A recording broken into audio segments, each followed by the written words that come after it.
मयंक जी नोएडा से। राधा वल्लभ श्री हरिवंश गुरुदेव, आपके चरणों में कोटि कोटि प्रणाम। महाराज जी, जब सब भगवान तत्व से एक ही हैं तो अलग अलग पुराण देवी भागवत, शिव महापुराण, भागवतम में उत्पत्ति का विवरण अलग अलग क्यों होता है? इसमें रुचि विशेषता है। अब जैसे किसी ने मातृभाव की विशेषता है तो वो माँ की उपासना करेगा, और जब माँ की उपासना करेगा तो जब तक सर्वव्यापी सर्वसमर्थ सर्वेश्वर नहीं होगा तब तक वो भगवान या तत्व नहीं माना जाएगा। जो सर्वव्यापी हो, सर्वत्र हो और सर्वशक्तिमान हो वही तत्व माना जाएगा, नहीं तो नहीं माना जाएगा। तो अब माँ तत्व हैं, देवी प्रपन्नार्थ हरे प्रसीद प्रसीद मातर जगतोखिलस्य प्रसीद विश्वेश्वरी पाहि विश्वम त्वमीश्वरी देवी चराचरस्य। तुम ही चराचर हो, तुम ही सबकी ईश्वरी हो, तुम ही से सब प्रकट हुए। ठीक समझ में आ गया? तो तत्व रूपी माँ है ना।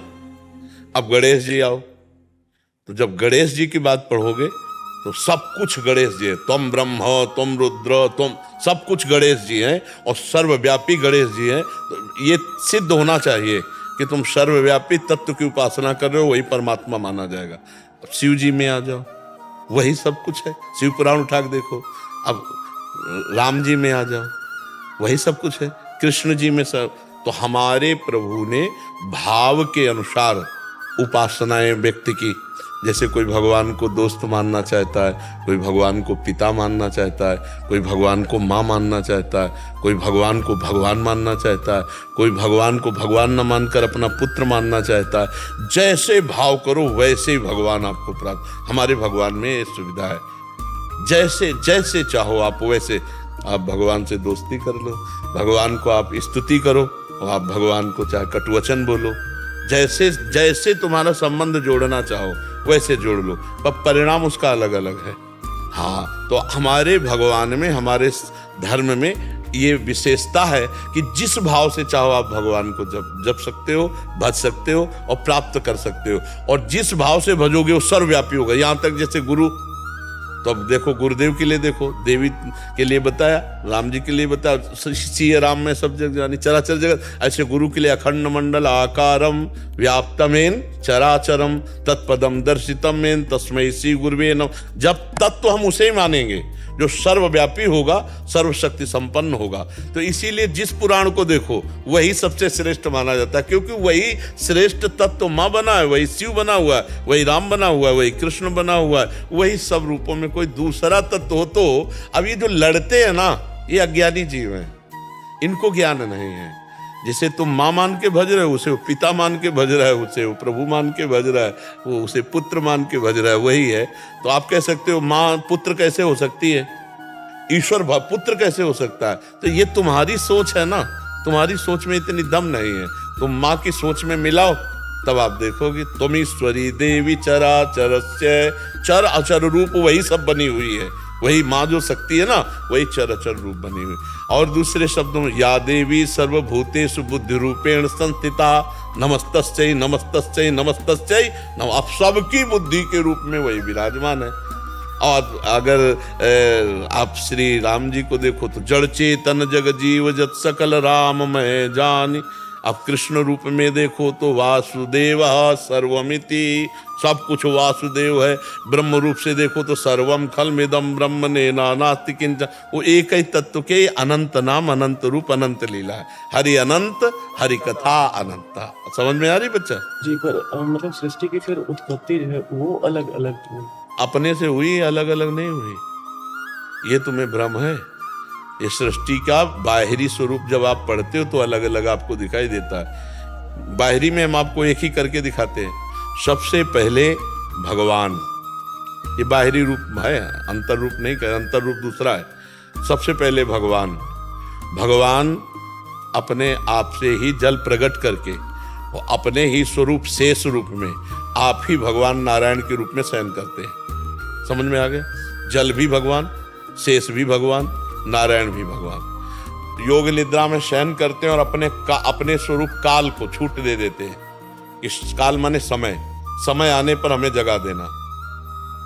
एक समय है, समय प्रकट हुआ, भगवान ने इच्छा प्रकट की, क्षोभ जिसे कहते हैं, इच्छा रूपी क्षोभ प्रकट हुआ, तत्काल त्रिगुणमयी माया प्रकट हो गई, सतोगुण रजोगुण तमोगुण, और त्रिगुणमयी माया से एक कमल प्रकट हुआ, नाभि, जिसमें ब्रह्मा की भ्रकुटी से रुद्र, और ब्रह्मा और रुद्र से संपूर्ण सृष्टि का विस्तार। आप पढ़ करके देखो, यह बाहरी। अब ज्ञान से, जब ज्ञान की आंतरिक सृष्टि की बात आती है, तो ब्रह्म मूल प्रकृति, मूल प्रकृति से त्रिगुणात्मिका प्रकृति, त्रिगुणात्मिका प्रकृति से महातत्व, महातत्व से अहंकार, अहंकार से त्रिगुण अहंकार, त्रिगुण अहंकार से पूरी सृष्टि प्रकट हो गई। अब जब समिटेगी तो मूल में ब्रह्म ही है ना, ऐसे समिटती है, ऐसे ऐसे आती है और ऐसे समिट जाती है। एक था, एक ही है, एक ही रहेगा, तो बहुत कहाँ है बच्चा? समझ में आ रही है आपको? अगर बाहरी रूप से देखो तो वही ब्रह्मा बन गए, वही रुद्र बन गए, वही पूरा संसार बन गए।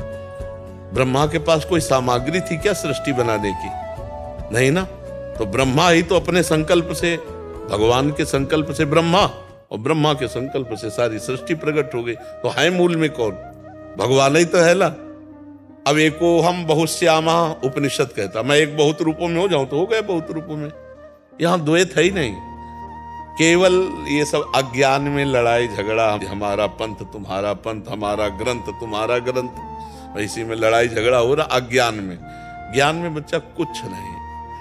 ऐसा समझो जैसे एक पिता के 20 लड़के हों और बहुत बड़ा महल हो उसका, अब 20 भागों में कमरे विभाजित कर दिए, अपने अपने कमरे में सब ठसक लिए बैठे, मेरा मेरा, और आंगन में जब आ जाओ तो सब एक का घर है कि नहीं है? एक का घर है ना।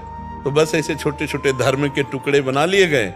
जब आप आकाश की तरफ देखो तो एक ही है, दूसरा कोई है नहीं। हमारे घर के आंगन में भी जो आकाश है वो एक, तुम्हारे घर के भी आंगन में आकाश, ऐसे परमात्मा एक है, और ये बाहरी भेद है। बाहरी भेद अज्ञानी देखता है, आंतरिक कहीं भेद नहीं है। वही चींटी से लेकर ब्रह्मा तक, वही अणु से लेकर के महान तक, वही विराजमान, दूसरा कोई नहीं है। आप समझ पा रहे बच्चा? गुरुदेव आप डरा देते भी चीज में कि आप जल्दी शरीर को छोड़ दोगे तो नहीं। अभी इसका क्या है, इसका क्या है कि अब पता नहीं कौन सा दिन इसका आखिरी हो, डायलिसिस, कौन डायलिसिस आखिरी हो, क्योंकि बहुत बुरी स्थिति शरीर की है। ये तो भगवान की कृपा से चल रहा है। हम प्रभु से इतना मनाते हैं कि जब 10 बजे यहाँ से निकले तुरंत सब आ जाए, बुखार जो कष्ट होना हो, और रात्रि के 1 बजे के बाद सब बंद हो जाना चाहिए। हमारी दिनचर्या चलनी चाहिए। तो भगवान की कृपा से ऐसा होता है, दिनचर्या चल जाती है। अब मान लो 18 वर्ष तो हो ही गए, किडनी खराब हुई, चल रहा है, अब कितना चलेगा और कितना चलेगा? और भगवान का हो तो और चला दे, उन्हीं के चलाने से है। तो अगर पक्के हो जाओगे ना तो हमारी बातें जीवन भर आपको साथ देंगी, शरीर भले साथ ना दे। रानी की कृपा है गुरु जी। आप बस चाहते हैं कि जल्दी ये जो कमियां हैं दूर हो जाएं और आपसे दीक्षा भी मिल जाए। पर वो मतलब अब ये सब भगवान के हाथ की बात है, कल रहा जाए कि लड़ा जाए, हमारे क्या किसी को भी पता नहीं। हमारा तो बिल्कुल सर्टिफिकेट बना हुआ है ना। अब दोनों किडनी फेल का मतलब एकदम फेल है, मतलब एकदम फेल, कोई किसी भी तरह उनमें जान नहीं रह गई, वो तो डायलिसिस से चल रहा है। तो इसलिए खूब नाम जप करो और हमारी बातों को पकड़ लो। हमारा शरीर रहे ना रहे, हमारी बातें तुम्हारा साथ देंगी, है नहीं? रूप में भी आपको थोड़ा चाहता हूँ ज्यादा दिन तक, प्रगट रूप में भी आपको ज्यादा दिन तक। हाँ, वैसे प्रगट रूप में होने पर तो है ही है पर अब इसको ये हमारे बस की तो है लैला। भगवान भी आए तो अपने राइट टाइम पे ही गए।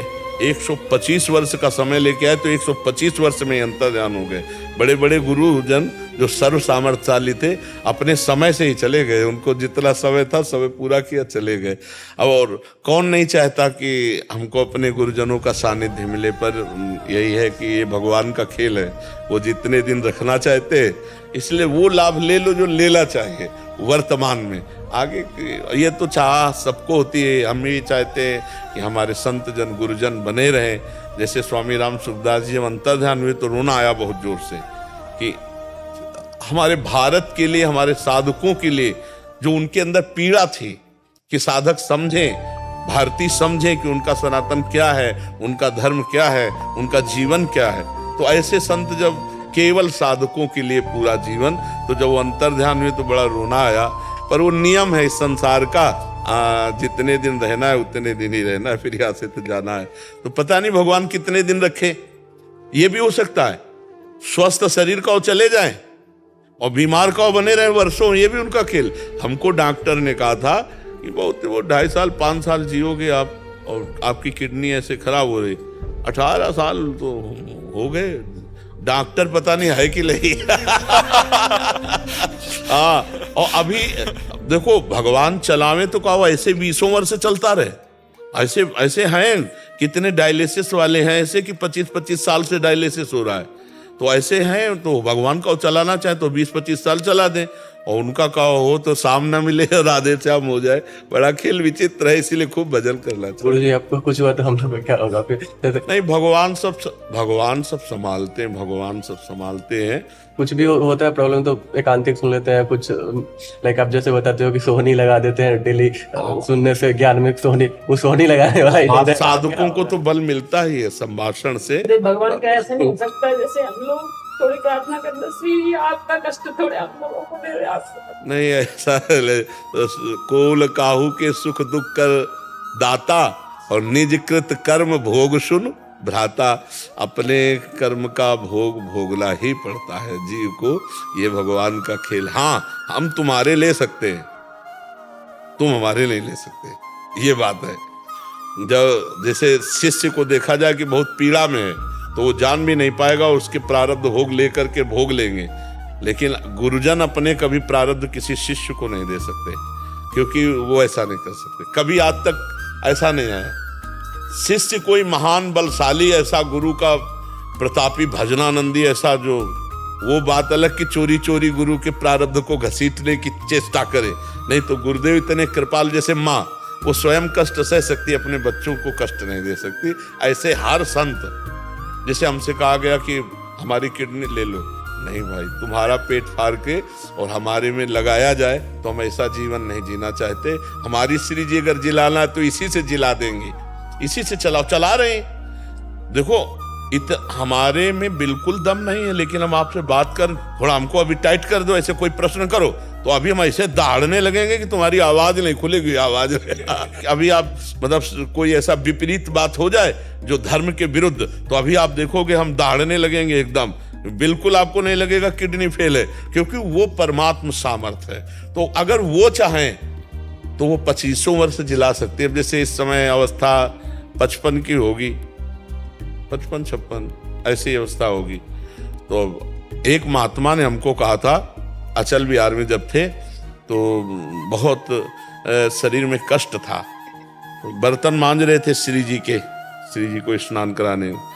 तो ऐसे आए, गोरे से एकदम पतले से महात्मा थे, हमने कभी उनको नहीं देखा। वो शायद भागवती की थे। तो उनका, ए महात्मा उदास क्यों हो? देखा, प्रणाम, नजदीक आए, हमसे पूछे उदास क्यों हो? कहा उदास क्या, हमारी किडनी खराब है, हमारे समय पीड़ा होती रहती है। तब उन्होंने कहा, ए उदास मत हो, 80 साल तो नहीं मरेगा। उन्होंने कहा था कि तू 80 वर्ष का होके ही मरेगा, ऐसे नहीं मरेगा। अरे उनका, महाराज जी क्यों मजाक करते हो? डॉक्टर ने कहा 2-2.5 साल पास देख लेना। और फिर हमें दिखाई नहीं दिए वृंदावन में, ना पहले कभी दिखाई दिए थे ना बाद में दिखाई दिए थे। और लगभग उनके मिलने के बाद, मान लो हमारी किडनी फेल हुई थी, उसी के 1-2 वर्ष के अंतर में मिले थे, इतना समय हो गया। तो हो सकता है 10-20 साल उनकी वाणी सत्य करने के लिए घसीट जाए। ऐसे वो अलौकिक महात्मा थे। उन्होंने यही कहा था कि अरे तू चिंता क्या करता है, 80 वर्ष की अवस्था तक नहीं मरेगा। तो अब 56 है, 57, 58, 59, 60, अभी तो 24। तो भगवान के लिए क्या दुर्लभ है उनके लिए क्या दुर्लभ? कहो ऐसा ही हो। और भाई कहो, एक होता है कि किसी को उदास से भाव से हटाने के लिए भी बोला जाता है। तो अगर ऐसा होगा तो बात अलग है। और अगर ऐसा है कि वो सत्य बोले ले आए थे, तो अभी तो 24 वर्ष है, वो कहते 80 साल के बरोबर।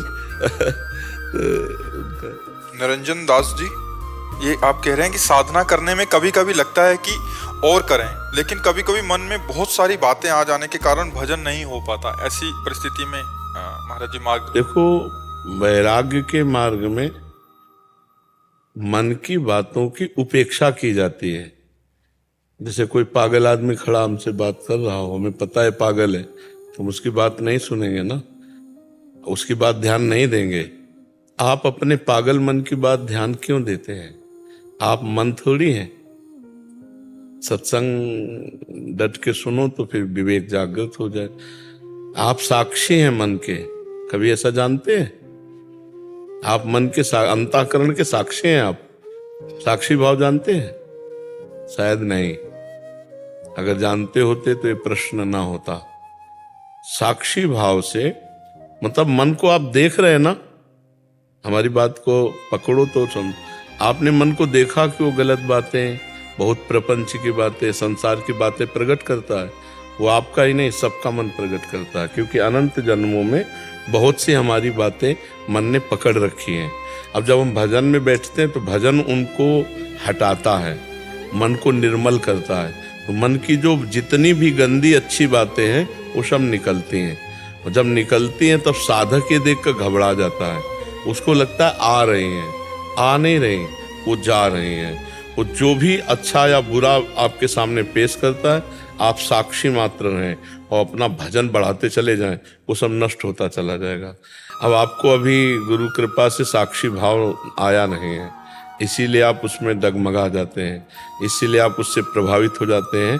और अगर आप साक्षी भाव में रहें तो फिर साक्षी भाव को मतलब जैसे हम रोड के किनारे बैठे हैं, अब अच्छे आदमी आ रहे हैं, बुरे आदमी आ रहे हैं, हमसे कोई मतलब नहीं। अब जिस आदमी से आपने बातचीत कर ली, चाहे रागपूर्वक या द्वेषपूर्वक, वो खड़ा हो जाएगा। ऐसे ही जिस वृत्ति में आपने अपना चित्त जोड़ दिया, अच्छी वृत्ति आ रही या बुरी वृत्ति आ रही, वही वृत्ति आपके ऊपर संस्कार रूप बनकर हावी हो जाएगी। नहीं तो पूरा वो फेंक रहा है, खत्म हो रही। मन निर्मल हो रहा है, निर्मल मन ही भगवत प्राप्ति करता है ना। तो जब हम नाम जप करते हैं, मंत्र जप करते हैं, तो वो मन निर्मल होता है, तो गंदगी जितनी होती है उसकी भागती है। विघ्न बना क्यों आते स्वामी जी?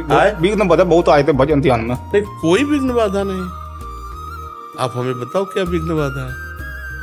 बहुत तरह से टेंशन आ जाता है, कोई टेंशन आ जाता है, कोई तरह से बात नहीं। क्या टेंशन? हमको वही तो बताओ, बाबा जी की टेंशन क्या, आप हमें बताओ, हम अभी आपको बताएं टेंशन क्या है, आप बताओ। जैसे बहुत तरह का आदमी आते हैं, बहुत तरह संगति होता है ना, तो ये हमको पक्का करने आते हैं ना। आदमी आया गाली दिया तो हम पक्के हो रहे हैं, चुपचाप मुस्कुरा दिए। आया प्रणाम किया तो हम स्वीकार नहीं करते हैं। मान और अपमान दोनों में सम। यही में टेंशन हो जाता है, इसी में टेंशन हो जाता है। तो कमजोरी आपकी है ना, तो इसको ठीक करो ना। विवेक, इसीलिए देखो सत्संग के द्वारा विवेक होता है। बिन सत्संग विवेक न होई, राम कृपा बिनु सुलभ न सोई। बिना सत्संग के ज्ञान नहीं होता। अगर अभी ज्ञान आ जाए तो कोई टेंशन नहीं। मानो जैसे कोई आदमी हमारी निंदा कर रहा है, या कोई आदमी आके हमारे भजन में विक्षेप डाल रहा है, वो हमको पक्का कर रहा है। हमको विक्षेप में भी भजन करना है और निंदा करने वाले के प्रति भगवत भाव करना है। उमा संत के इहै बड़ाई, मंद करत जो करे भलाई। यही संत की साधुता है, जो तुम्हारे साथ आकर बुरा व्यवहार करे तुम उसके साथ अच्छा व्यवहार करो। आप अच्छे महात्मा हो, आप अपने को संभालिए। कोई हमारे भजन में बाधा नहीं कर सकता, क्योंकि हम ही बाधा स्वीकार करते हैं। हम बाधा न स्वीकार करें तो कोई बाधा ही नहीं है।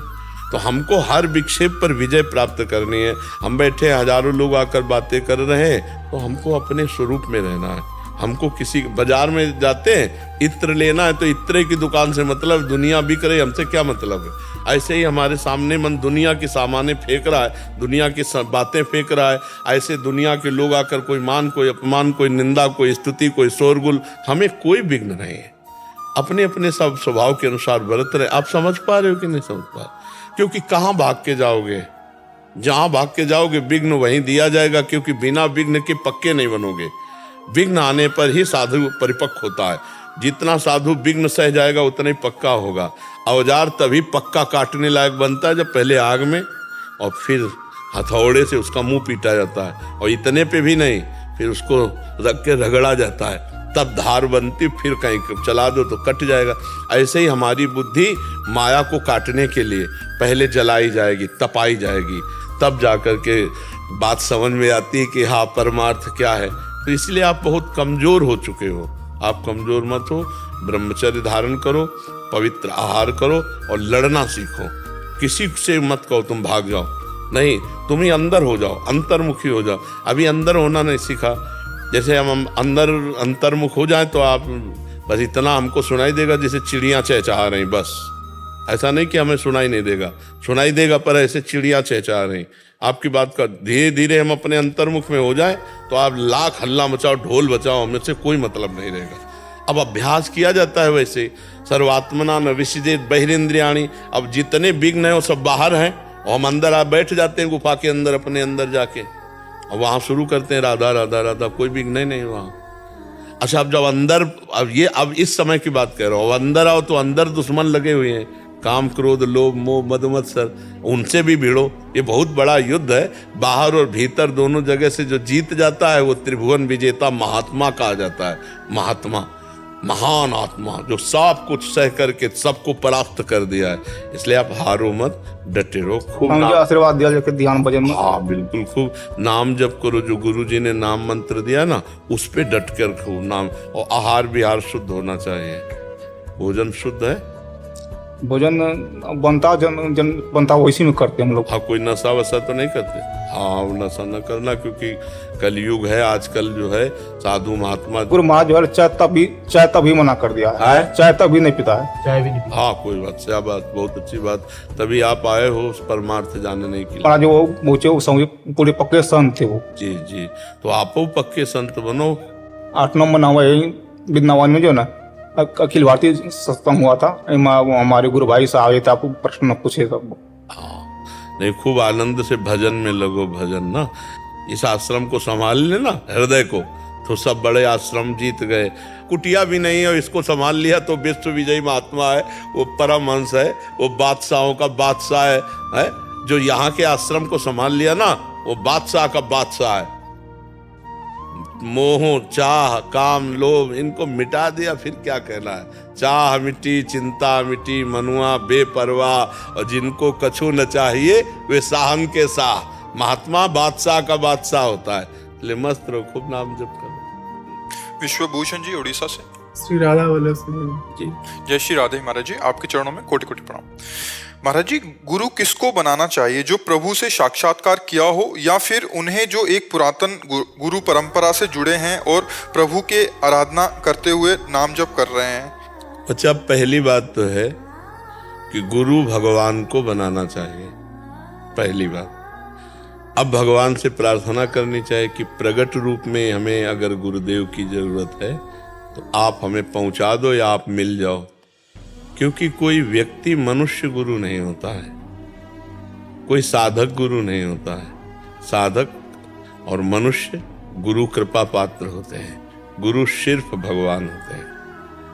वही मनुष्य रूप धारण करके हमको उपदेश करते हैं। बंदों गुरुपद कंज, कृपा सिंधु नर रूप हरि। नर रूप में कौन है? हरि।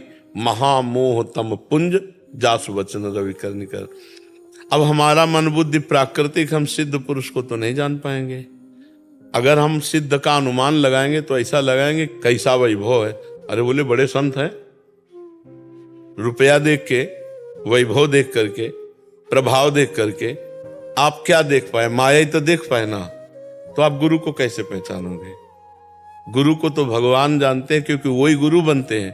तो हमें चाहिए कि सर्वप्रथम भगवान की शरण में हो और भगवान से प्रार्थना करें कि हे भगवान, आप हमें सच्चे सदगुरुदेव के रूप में मिल जाओ।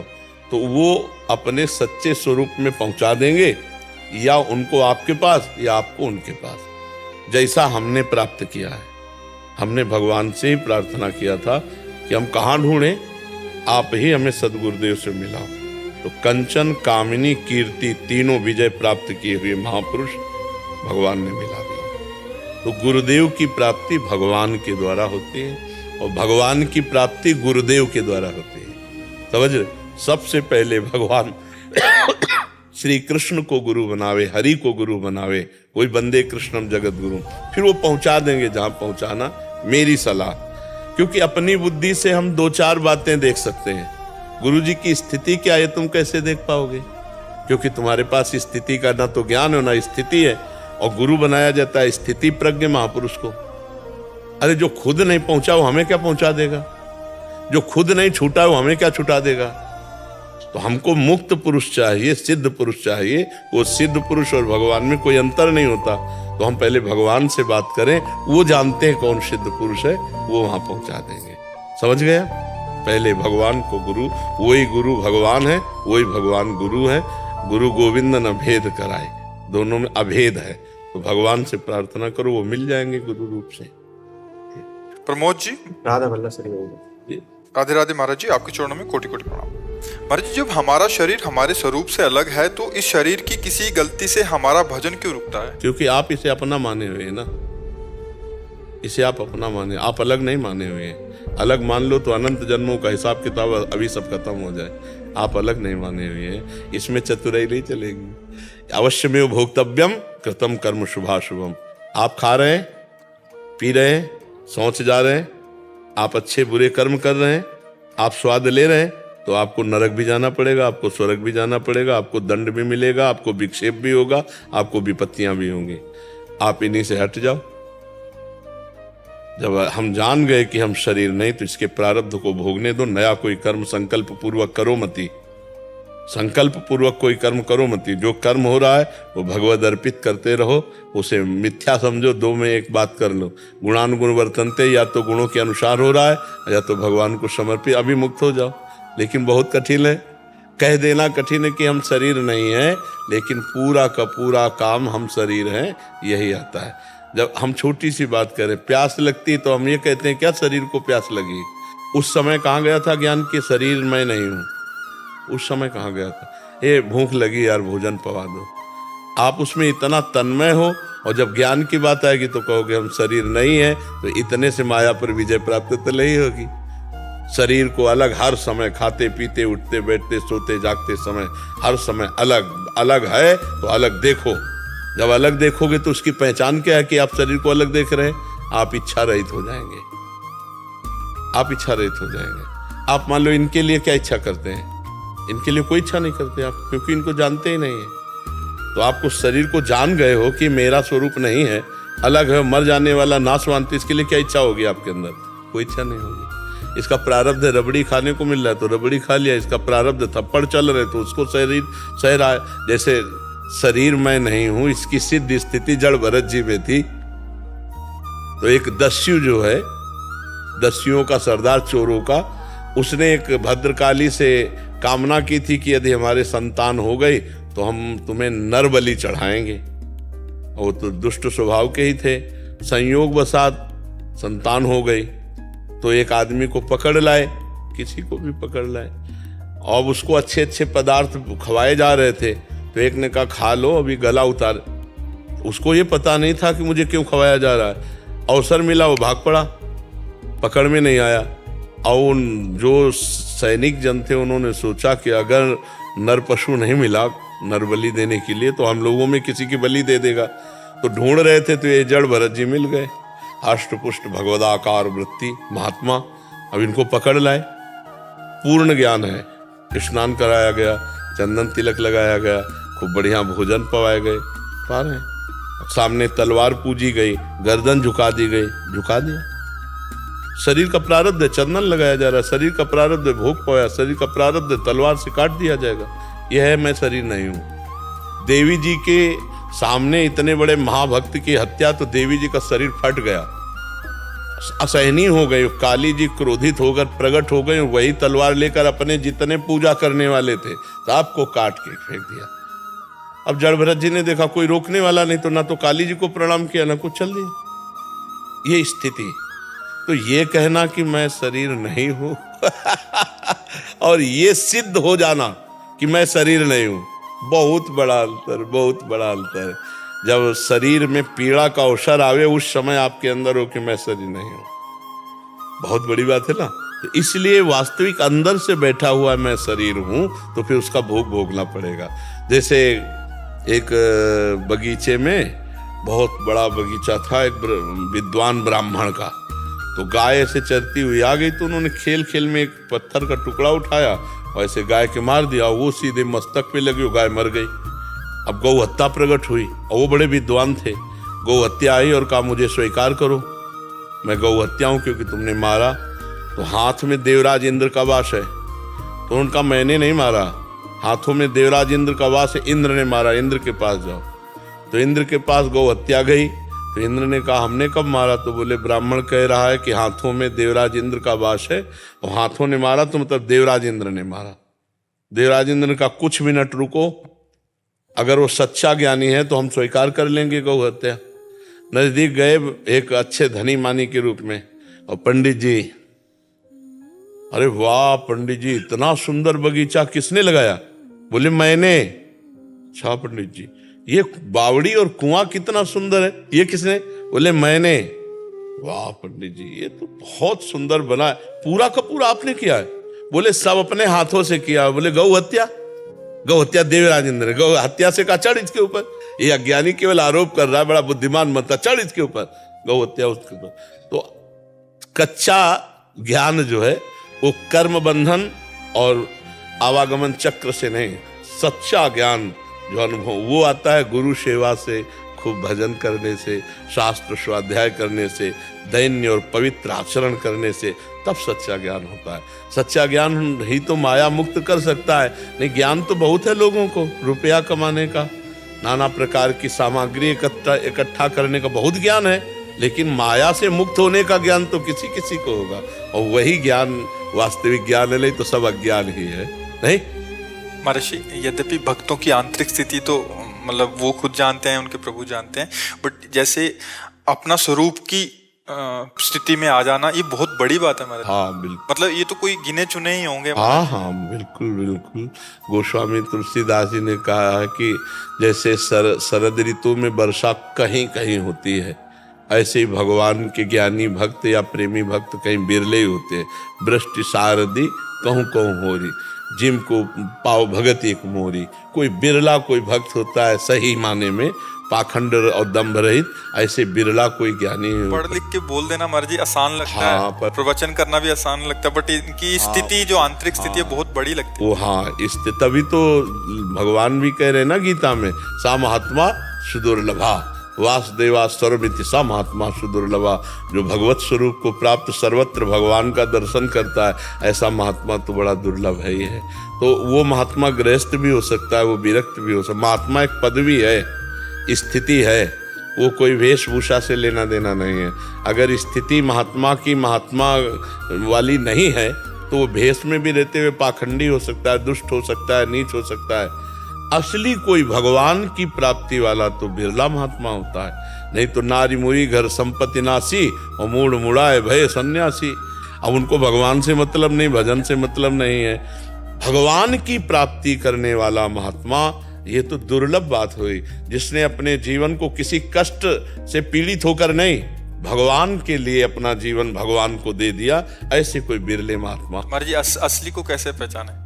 भगवान ही पहचानवा सकते, सोई जाने जे देव जनाई, नहीं तो जानना बड़ा कठिन है। देखो, कांच और हीरा कसौटी पे कसने पर पहचान हो सकती है, अन्यथा नहीं हो सकती। नहीं, कांच और हीरा एक जैसा लगेगा, लेकिन घन मारो तो कांच चकनाचूर हो जाएगा, और वो जो हीरा है कोई फर्क नहीं पड़ेगा। ऐसे ही मान अपमान में, दुख सुख में, लाभ हानि में जो चकनाचूर हो जाए तो अब कच्चा है, अभी हीरा नहीं है, कांच है। और जो बड़े से बड़े दुखों में भी एक स्थिति में बना रहे भगवान के चिंतन में, वो हीरा है। और हीरे की पहचान जौहरी को होती है, जौहरी है भगवान। तो संत रूपी हीरे की पहचान तो जौहरी भगवान को होती, वही जना दें तो जान जाओ, नहीं तो असली और नकली का एक ही जैसा रूप होगा। हीरा का असली और नकली का एक ही और हो सकता है असली से ज्यादा चमके नकली, ऐसा भी हो सकता है, पर असली की कीमत तो भगवान ही है। भगवान ही जानते हैं कि असली संत कौन है। असली संत वही है जिसका उद्देश्य केवल भगवान है। अब शरीर है तो खाएगा पिएगा कपड़ा पहनेगा कहीं रहेगा, पर उसकी तड़पन होती है कि मैं जिसके लिए घर त्यागा हूं वो भगवान मिल जाए। वो रात दिन भजन करेगा, प्रपंच की बातों में नहीं रहेगा। पर अब कौन भजन करता है ये भी कैसे जाना जा सके? जैसे एक भजन होता है माला से, कोई काउंटर लिए माला लिए तो आप जानोगे भजन कर रहा है। अब क्या जानोगे भजन हो रहा है? तो भगवान ही बता दे कि असली कौन है तो जाला जा सकता है, अन्यथा नहीं जाला जा सकता है। करमवीर जी आगरा से।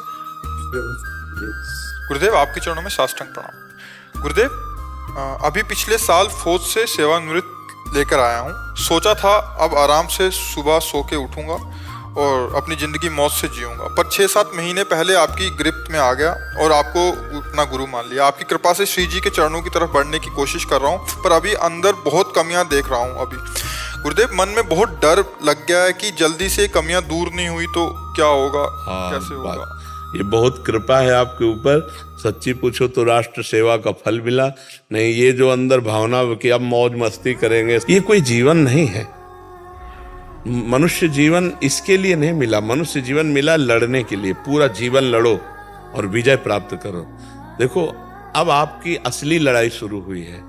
काम, क्रोध, लोभ, मोह, मद, मत्सर। बाहर के शत्रुओं को तो गोली से आप गिरा सकते हो, लेकिन अपने शत्रुओं को गोली नहीं मार सकते।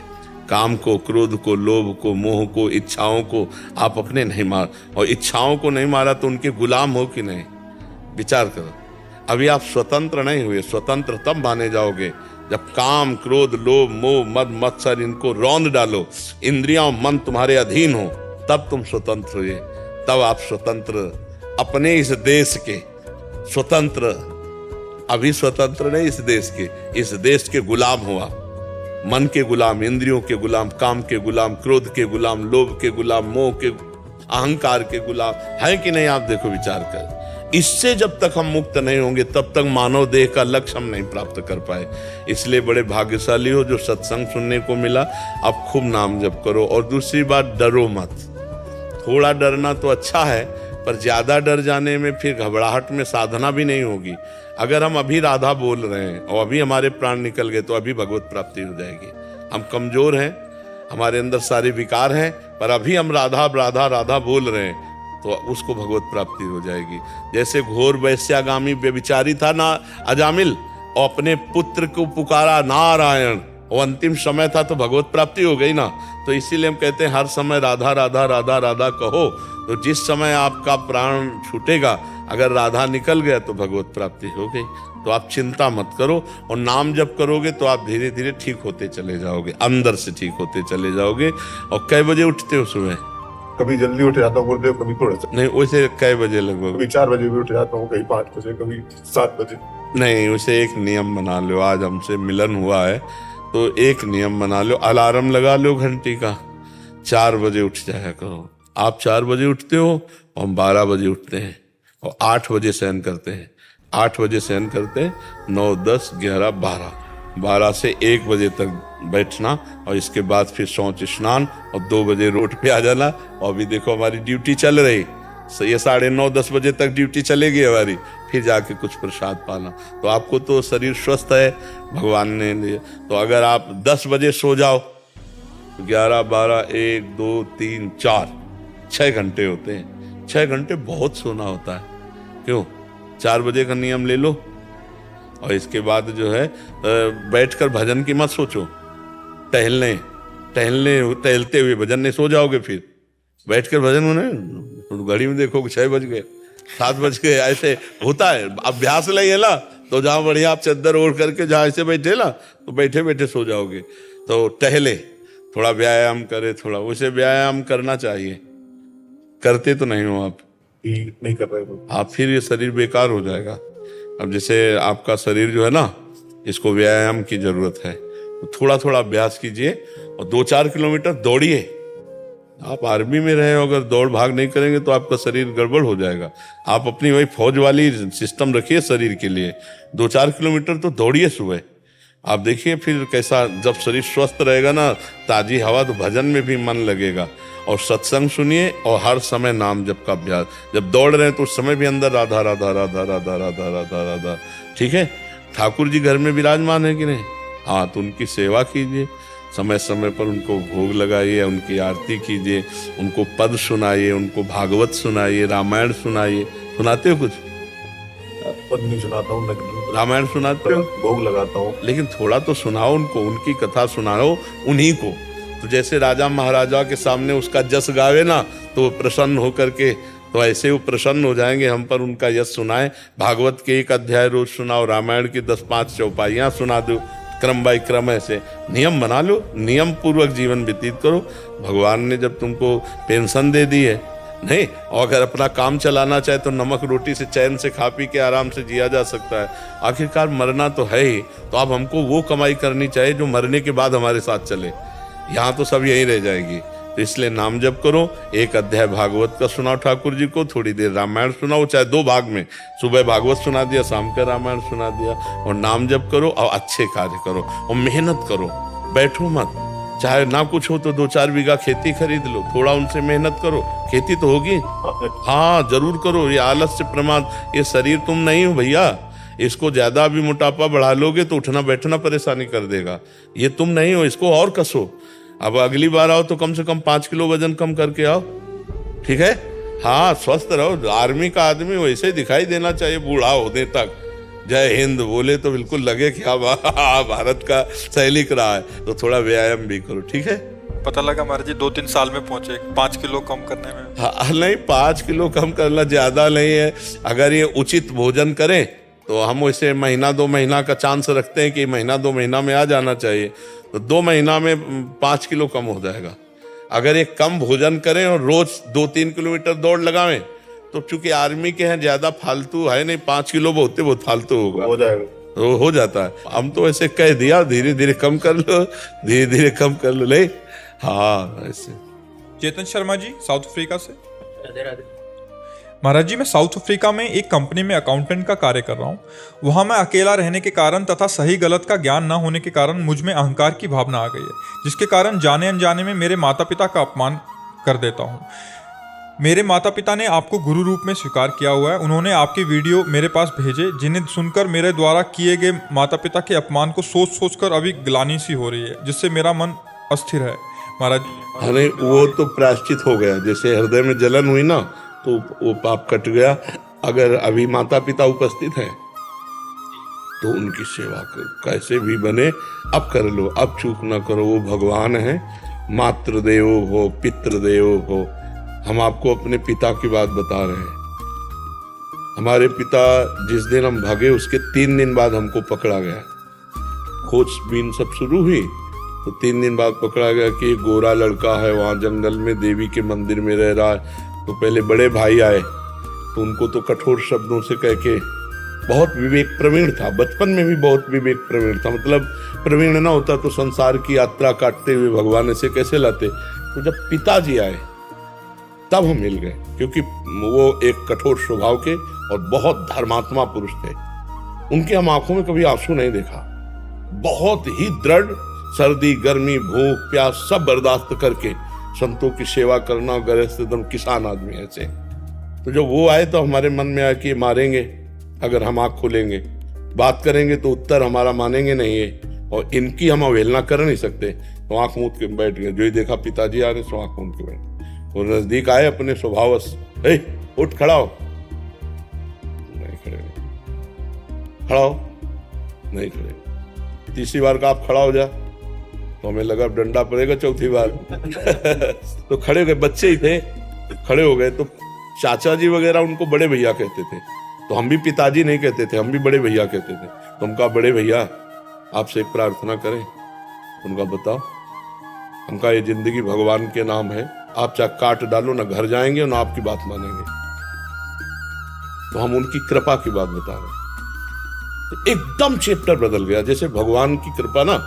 तो उनका सच्ची, हम कहा आपसे सच्ची बात कह रहे हैं, घर नहीं जाओगे करना, कभी जिंदगी में ब्याह नहीं करोगे करना।